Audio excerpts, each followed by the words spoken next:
मंदिर की सफाई यीशु मसीह की सेवकाई में, यरूशलेम में उनका प्रवेश और उसके बाद मंदिर में जाकर उसको साफ करना, उनकी सेवकाई का ये एक महत्वपूर्ण भाग है। इसके महत्व को हम इस रीति से भी समझ सकते हैं कि मत्ती, मरकुस, लूका, यूहन्ना चारों सुसमाचारों में यीशु मसीह के यरूशलेम प्रवेश और मंदिर की सफाई का उल्लेख किया गया है।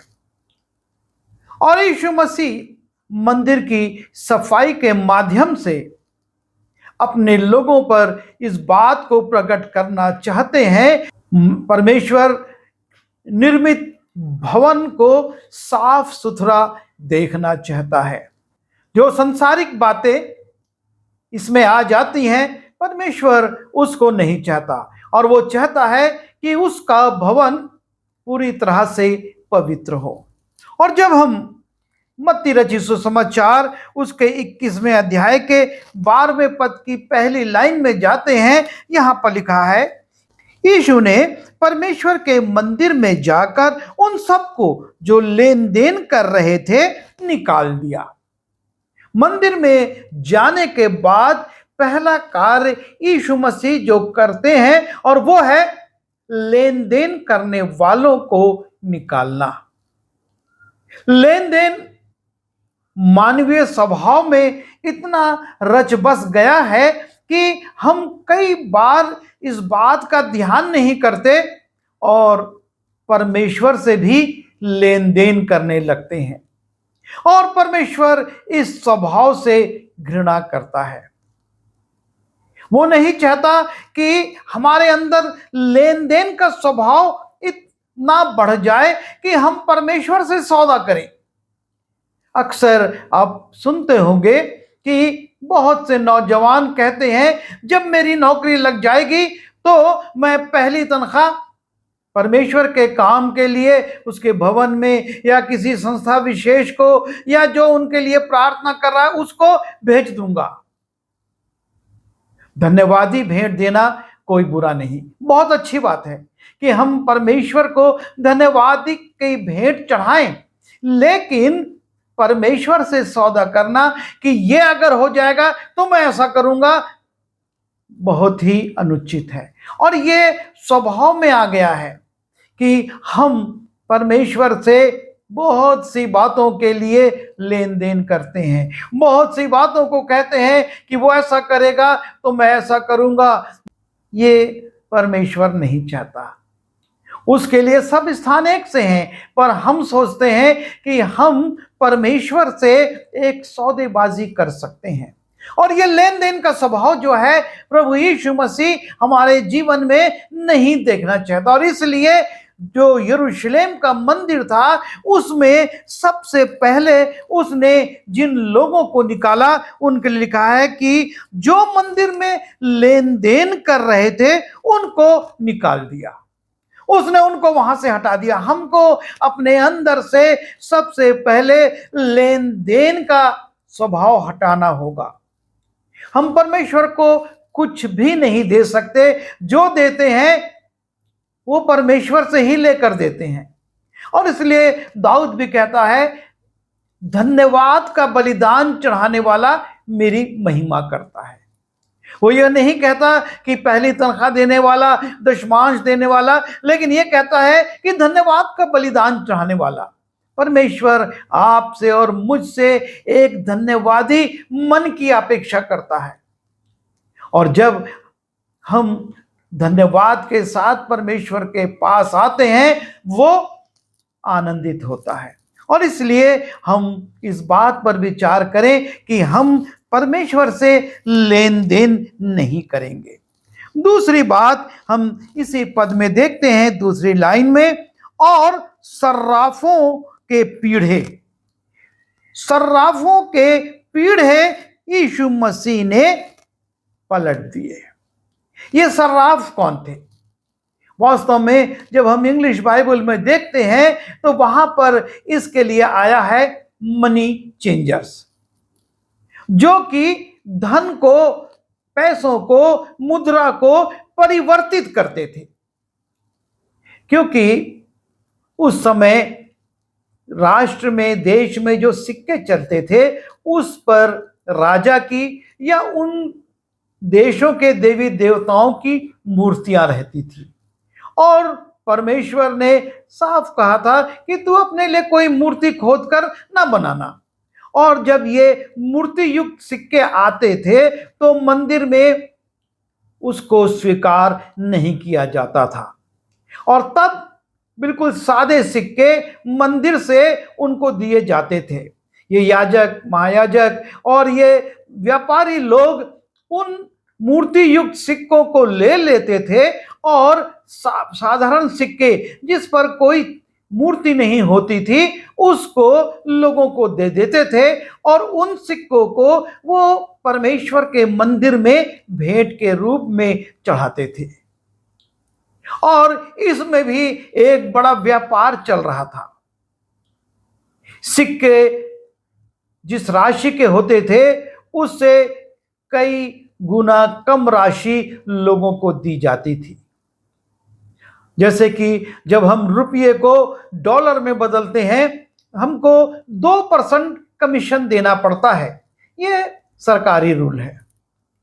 लेकिन उसी के आसपास बैठे हुए दलाल 5 और 10% में मनमाना डॉलर आपको दे देते हैं।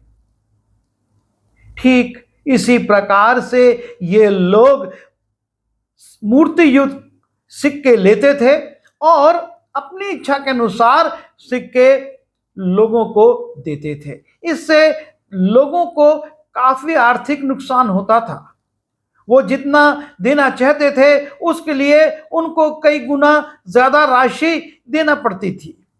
और दूसरा, ये मूर्तियों का व्यापार कर रहे थे। ये सर्राफ के रूप में जो बैठे हुए थे मनी चेंजर्स, ये सब अपने पास इन मूर्तियों को लेकर धनाढ्य हो रहे थे। और परमेश्वर मूर्ति के व्यापार को भी पसंद नहीं करता, अस्वीकार करता है, क्योंकि उसने साफ कह दिया तू अपने लिए कोई मूर्ति खोद कर ना बनाना। और जब इन मूर्तियों के माध्यम से आय होती है परमेश्वर को वो आय स्वीकार नहीं है। और इसलिए यीशु मसीह ने दूसरा काम जो इस मंदिर की सफाई में किया और वो था सर्राफों के पीढ़े पलटे। हम अपने जीवन में देखें, ब्याज की कमाई, अनुचित रीति से जो राशि हम एकत्रित करते हैं, व्यवस्था में साफ लिखा है कुत्ते और वेश्या की कमाई को परमेश्वर स्वीकार नहीं करता। और ऐसी बहुत सी घृणित कमाइयां हैं जिनको महापाप के निमित्त हम जब परमेश्वर को चढ़ाते हैं परमेश्वर उसको स्वीकार नहीं करता। हमको इस बात से अपने जीवन को शुद्ध करना है कि गलत कमाई हमारे जीवन में ना हो।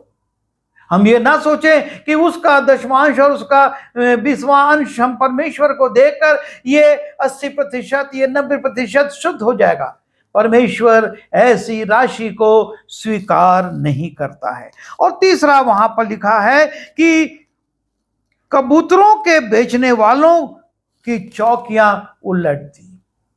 वहां पर भेंट चढ़ाने के लिए लोग जो आते थे वो लोग कबूतर या पंडुकी का भेंट चढ़ाते थे और ये कबूतर बेचने का काम कर रहे हैं। और कबूतर हम नूह के समय से ही देखें एक शांति का प्रतीक है।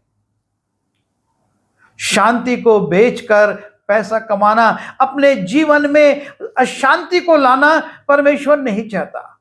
वो शांति का परमेश्वर है और वो चाहता हमारे जीवन में शांति हो। और बार बार यीशु मसीह ने भी अपने चेलों से कहा तुम्हें शांति मिले, मैं अपनी शांति तुम्हें दिए जाता हूं। लेकिन ये कबूतर जो शांति का प्रतीक है उसका व्यापार करके अपने जीवनों में ये पैसा अर्जन कर रहे थे। प्रभु नहीं चाहता कि हम पैसा कमाने में अपने परिवार की, अपने व्यक्तिगत जीवन की, अपने सामाजिक जीवन की शांति को भंग करें। हमारे जीवन में प्रभु शांति चाहता है और इसलिए हमको इस पर ध्यान करना होगा। जब हम मरकुस के पुस्तक में जाते हैं और 11वें अध्याय के 16वें पद में यीशु मसीह एक और वस्तु को मंदिर से निकालते हैं और मंदिर में होकर किसी को बर्तन लेकर आने जाने ना दिया। इसके पहले वो 3 चीजों का उल्लेख है कि उसने लेन देन करने वालों को, उसने सर्राफों को, उसने कबूतर बेचने वालों को निकाला, और चौथी बात यहां पर लिखी है, और मंदिर में से होकर किसी को बर्तन लेकर आने जाने ना दिया। मंदिर में ओसारे थे जिसमें पानी भरा रहता था, और इन ओसारों का उद्देश्य था कि याजक, महायाजक जब परमेश्वर के भवन में जाते हैं वहां पर अच्छी तौर से अपने हाथ को धोएं, पैरों को धोएं, और उसके बाद वो मंदिर में प्रवेश करें। ये शुद्धता के लिए ओसारे बनाए गए थे, लेकिन बाहर से आने वाले लोग इन ओसारों से पानी भर भर के अपने जरूरत के लिए इस्तेमाल करते थे। ये बर्तन लेकर आते थे और ओसारों से पानी भर भर कर ले जाते थे, और इस प्रकार से मंदिर के बीच में से ये होकर पानी भर के ले जाते थे। और दूसरा, वहां पर एक और बर्तन लाने ले जाने का काम था कि मंदिर की कोठरियों में जो अतिरिक्त मंदिर बर्तन रखे रहते थे, ये याजक लोग लोगों को किराए पर देते थे, कि लोग दूर से आते थे और उनको अपनी भेंट चढ़ाने में, सारी रीति विधियों को पूरा करने में कई बार कुछ समय लगता था, रुकना पड़ता था, तत्काल वो नहीं लौटते थे, और तब वो इन परमेश्वर के मंदिर के बर्तन थे उनको इस्तेमाल करते थे पैसा देकर। और ये परमेश्वर नहीं चाहता कि जो चीज उसको अर्पित की गई है, जो अर्पण की वस्तुएं हैं, उसको कोई मनुष्य अपने पास ना रखे। आकान ने यही गलती करी थी, अर्पण की वस्तु को अपने तंबू में नीचे मट्टी में गरा कर रख लिया था, और उसका एक भयानक दंड उस पर, उसके परिवार पर आ गया। परमेश्वर ये नहीं चाहता कि अर्पण की वस्तुओं को या जो पवित्र स्थान है उसको हम अपनी दैनिक आवश्यकताओं की पूर्ति का, बर्तन मलने का, पानी भरने का, इसका स्थान बनाएं।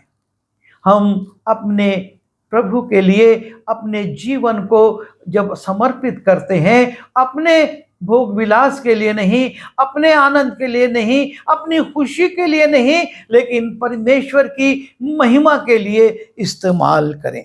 और इसी बात के को प्रकट करने के लिए यीशु मसीह ने मंदिर में होकर बर्तन लाने ले जाने वालों को रोका, उनको डांटा और उनको इस कार्य को करने से रोक दिया। जब हम लूका रचित सुसमाचार में जाते हैं और उसके 19वें अध्याय के 45वें पद को देखते हैं, तब वो मंदिर में जाकर बेचने वालों को बाहर निकालने लगा। वो बेचने वालों को,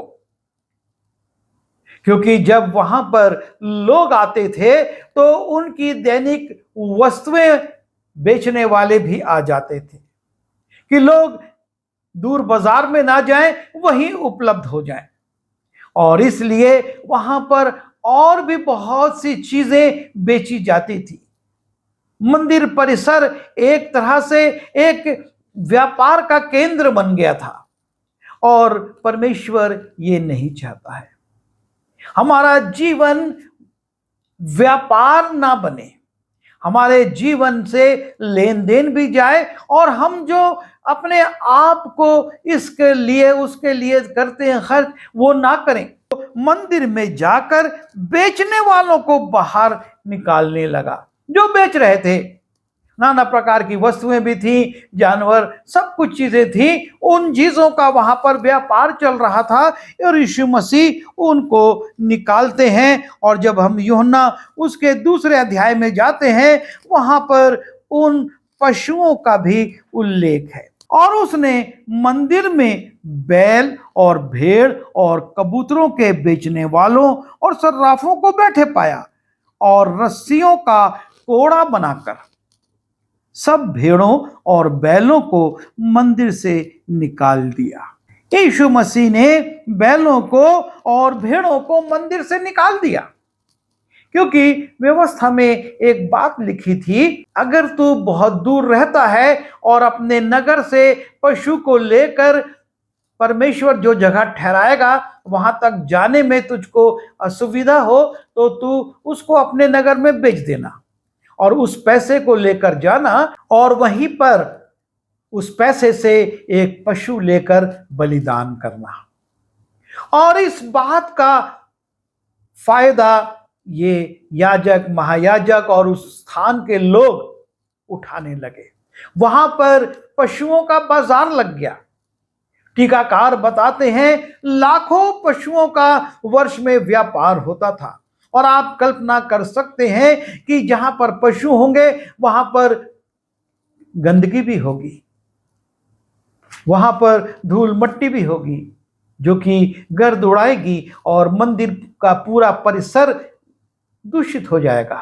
उस मंदिर के आंगन को उसने पशुओं के लिए नहीं, मनुष्यों के लिए और अन्य जातियों के लिए रखा था कि वहां पर वो आए और परमेश्वर के मंदिर के बाहर वहां से वो याजकों, महायाजकों को अपनी भेंटें दें और वो अंदर जाकर उसको चढ़ाएं, परमेश्वर के लिए बलिदान करें और उसका एक अंश जो परमेश्वर ने निर्धारित किया था वो लोगों को वापस किया जाए। लेकिन वो स्थान पशुओं के रहने का हो गया। परमेश्वर ने आपको और मुझको जो जीवन दिया है उसमें वो पवित्रता चाहता है। वो ये नहीं चाहता कि हम उसको पशुओं को रखने के लिए या अपनी सामान्य चीजों को रखने के लिए बनाए। हमारा जीवन परमेश्वर के लिए है, उसके लिए अलग किया हुआ है और उसको वो वैसा ही चाहता है। यीशु मसीह कहते हैं मेरे पिता के घर को व्यापार का घर मत बनाओ, मेरे पिता के घर को। और जब हम पहला कुरिन्थी उसके 3 अध्याय के 16वें पद में जाते हैं वहां पर लिखा हुआ है, क्या तुम नहीं जानते कि तुम्हारी देह परमेश्वर का मंदिर है। और जब ये परमेश्वर का मंदिर है तो हम इसे व्यापार का घर ना बनाएं, इसमें लेन देन, इसमें मनी चेंजर्स के समान पैसा कमाने की कोशिश करें, शांति को बेचें, पशुओं को बेचें और नाना प्रकार का बिजनेस करें, व्यापार करें। प्रभु ये नहीं चाहता। वो कहता है कि मेरे पिता के घर को व्यापार का घर मत बनाओ। हम अपने जीवन को देखें, हम अपने जीवन को कहीं व्यापार का घर तो नहीं बना रहे। और तब एक कठोर बात और यीशु मसीह कहते हैं मत्ती उसके 21वें अध्याय के 13वां पद में कि तुमने मेरे पिता के घर को डाकुओं, जो कि प्रार्थना का घर होना चाहिए था, उसको डाकुओं की खो बना दिया है। जहां पर आराधना होना चाहिए, जहां पर स्तुति होना चाहिए, जहां पर कि परमेश्वर की प्रशंसा होना चाहिए, उसकी गवाही देना चाहिए, उस जीवन को वो कहते हैं प्रार्थना की जगह तुमने उसको डाकुओं की खो बना दिया है। और एक बड़ा कठोर शब्द डाकू यीशु मसीह इस्तेमाल करते हैं, क्योंकि ये डाकू, इनका स्वभाव बहुत क्रूर होता है।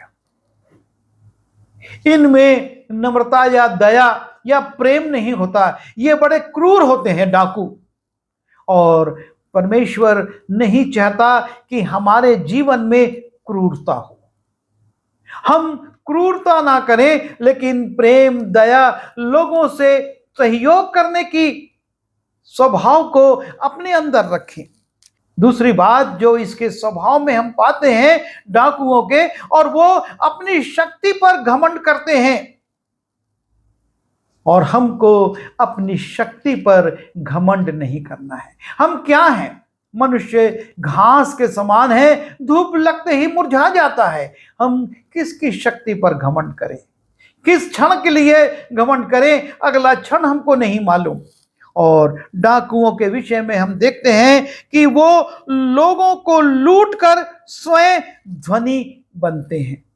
वो धन कमाने के लिए लोगों को लूटते हैं। हमारे अंदर लूट का स्वभाव नहीं होना है कि हम दूसरों से रिश्वत लें। दूसरा, यदि हम मेडिकल में हैं तो उनसे बड़ी बड़ी फीसें लेकर लोगों को चिकित्सा मुहैया कराएं, या हम अच्छे पदों पर हैं तो लोगों को हम काम करने के लिए, बिल पास करने के लिए, शिक्षक बच्चों को स्कूल में अच्छे अंक देने के लिए पैसा ले। डाकू लूटता है और अपने पास पैसा जमा करता है। प्रभु यीशु मसीह नहीं चाहते कि हमारे जीवन में डाकू का स्वभाव आए, और डाकुओं में किसी का भय नहीं होता। वो डरते नहीं हैं किसी से, उनमें बड़ी कठोरता होती है और वो बड़े निडर रहते हैं।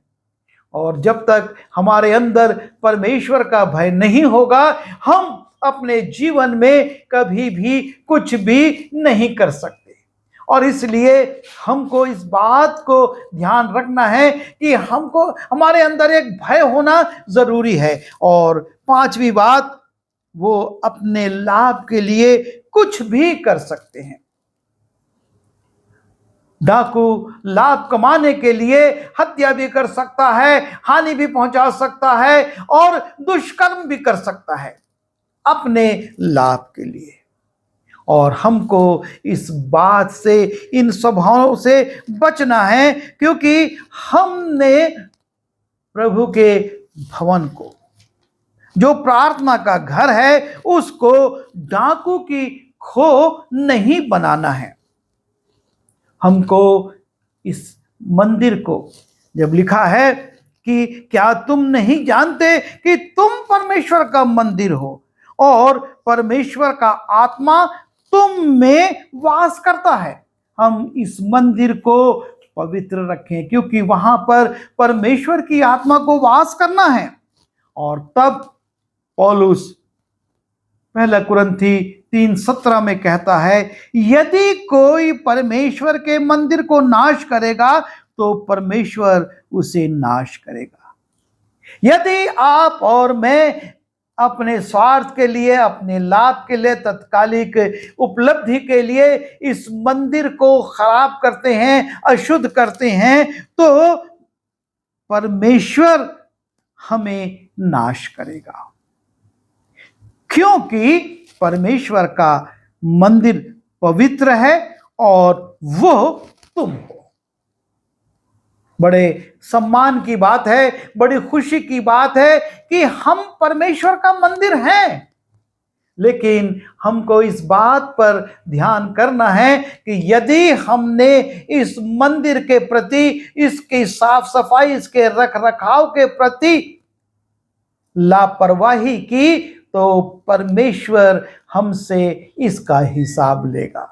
और इसलिए यीशु मसीह ने राजा के रूप में, जब उन्होंने यरूशलेम में प्रवेश किया, सीधा मंदिर में गए और उसकी सफाई को करते हैं, उसको शुद्ध करते हैं, ताकि उस मंदिर में परमेश्वर के काम हो, सामर्थ के काम हो और परमेश्वर की महिमा हो। हम अपने जीवन को इसी रीति से पवित्र रखें, परमेश्वर हम में भी अपने काम करेगा। दुआ करें। प्रभु जी, धन्यवाद देते हैं आपके बेटे के लिए, जो कि यरूशलेम की मंदिर को साफ करके ये प्रकट करता है कि आप इसी रीति से हमारे जीवन को भी साफ सुथरा देखना चाहते हैं। जो कमजोरियां हम में हैं, प्रभु शक्ति दीजिए कि आपकी आत्मा की सहायता से वो दूर की जाएं और हम आपका जो मंदिर है, आपके योग्य बन सकें। बिनती यीशु मसीह के नाम से मांगता हूं, आमीन।